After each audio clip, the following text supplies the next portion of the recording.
প্রাণী নেই, কিন্তু সম্মান সবার থেকে বেশি, ফেরেশতার থেকেও বেশি, জিনের থেকেও বেশি। এত সম্মান। আল্লাহ তাআলা বলেন, আমি মানুষের জন্য বিচরণ করার জন্য জমিন দিলাম, পানির মধ্যে চলার ব্যবস্থা করলাম।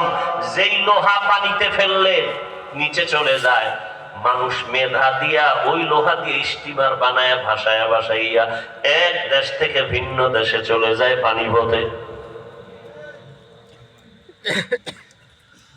মানুষের এত সম্মান। আল্লাহ বলেন, আমি কুকুরের খানা দেই, পিপিলিকার খানা আমি দেই। নদীর ভেতরে হাজারো লাখো কোটি মাছ কে খাওয়ায়? উড়ন্ত পাখির খানা কে দেন?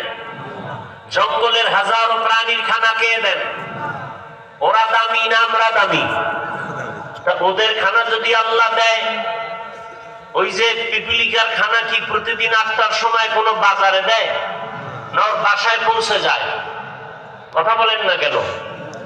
সব প্রাণীর খানা যদি আল্লাহ জায়গায় পৌঁছায় দিতে পারে, সব থেকে আমরা দামি, তো আমার খানা আমার ঘরেও তো দেওয়ার কথা কি?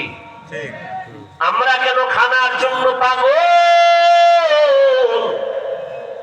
পাগলের মতো দৌড়াই খাওয়ার জন্য?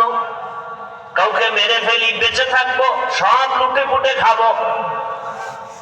লুটে পুটে খাওয়ার জন্য মা বাবা সন্তানের মারে, সন্তান মা বাবাকে মারে, নেতা কর্মচারীকে মারে, মালিকরে মারে, স্ত্রী স্বামীকে জবাই করে, স্বামী স্ত্রীকে জবাই করে, ভাই ভাইকে মেরে ফেলে।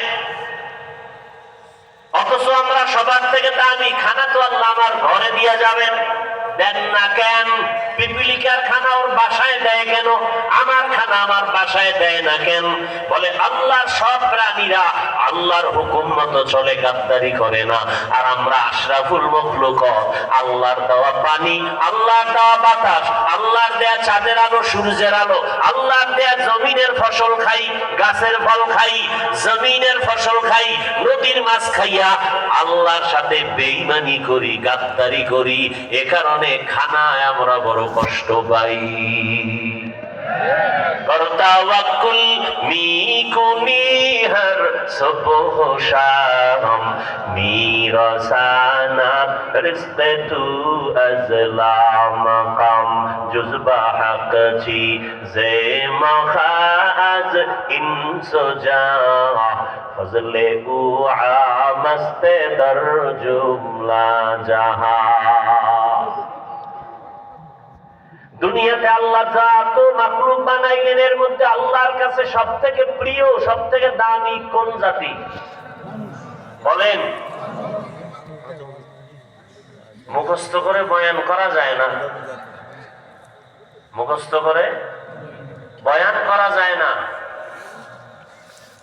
বয়ান হওয়ার জন্য আল্লাহর দয়া, রহমত আর আপনাদের ভালোবাসা লাগে, শ্রোতাদের অন্তরের আগ্রহ লাগে, নাহলে বয়ান হয় না।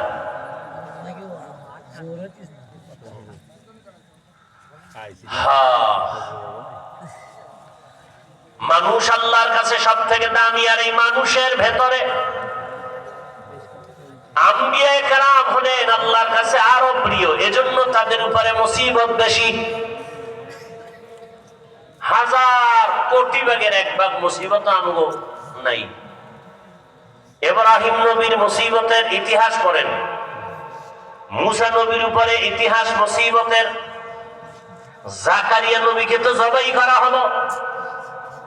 ইউনুস নবীর মুসিবত মাছের পেটে ঢুকে গেল। এইভাবে আপনার আমার নবীর মুসিবতের তো কোনো শেষই নেই। দুনিয়াতে আসার আগে বাবা পায় নাই, শেষ বাবা বিদায়। 6 বছরে মা হারালেন, 8 বছরে দাদাও হারালেন। এমন কঠিন হালাত, বংশের যারা আছে সব নবীর দুশমন।